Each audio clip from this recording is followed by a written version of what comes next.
आकाशवाणी नागपूर हेमांगी कुलकर्णी आपल्याला ठळक बातम्या देत आहे। दिव्यांग व्यक्तींना अडथळामुक्त सुलभ जीवन जगता यावं यासाठी केंद्र सरकारनं सुरू केलेल्या सुगम्य भारत सुलभ भारत अभियानाला आज 9 वर्ष पूर्ण झाले। पंतप्रधान नरेंद्र मोदी यांनी दिव्यांग लोकांचा स्वाभिमान वाढवण्यासाठी 2015 मध्ये दिव्यांग शब्द वापरण्यास सुरुवात करण्याचं आवाहन केलं होतं।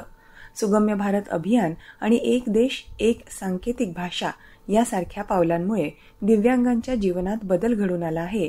आता त्यांना समान संधी, शिक्षण आणि रोजगार मिळत आहे।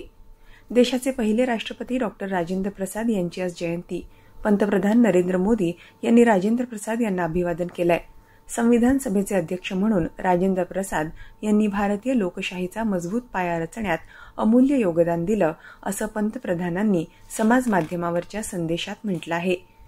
विणकरांच्या कल्याणासाठी सरकार सातत्यानं काम करत असल्यानं राष्ट्रीय विणकर आयोग स्थापन करण्याचा कोणताही विचार नसल्याचं वस्त्रोद्योग मंत्री गिरिराज सिंह यांनी आज लोकसभेत पुरवणी प्रश्नाला उत्तर देताना सांगितलं। विणकरांसाठी आर्थिक मदतीसह लघु क्लस्टर विकास कार्यक्रम, हातमाग विपणन सहाय्य आणि हातमाग विणकर कल्याण अशा अनेक योजना सरकार राबवत असल्याचं ते म्हणाले।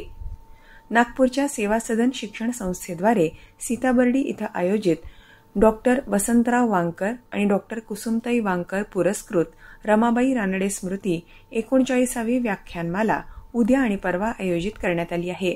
व्याख्यानमालेच्या पहिल्या दिवशी अर्थात 4 डिसेंबर रोजी संध्याकाळी 4:30 वाजता भारतीय समाज व्यवस्थेसमोरील आव्हानं आणि उपाय या विषयावर डॉक्टर वृषाली जोशी मार्गदर्शन करतील।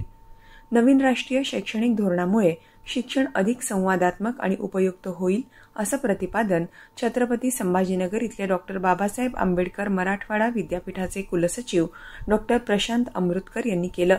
राष्ट्रसंत तुकडोजी महाराज नागपूर विद्यापीठाच्या लोकप्रशासन आणि स्थानिक स्वराज्य शासन विभाग आणि राज्यशास्त्र विभाग यांच्या संयुक्त विद्यमानं राष्ट्रीय शिक्षण धोरण 2020 या विषयावर विशेष व्याख्यान काल पार पडलं, त्यावेळी ते बोलत होते। पुरुष हॉकी कनिष्ठ आशिया कप स्पर्धेत भारत आणि मलेशिया यांच्यात आज उपांत्य फेरीचा सामना होणार आहे। ओमानमध्ये मस्कत इथं आज संध्याकाळी 8:30 वाजता सामन्याला सुरुवात होईल। याबरोबरच हे ठळक बातमीपत्र संपलं। नमस्कार।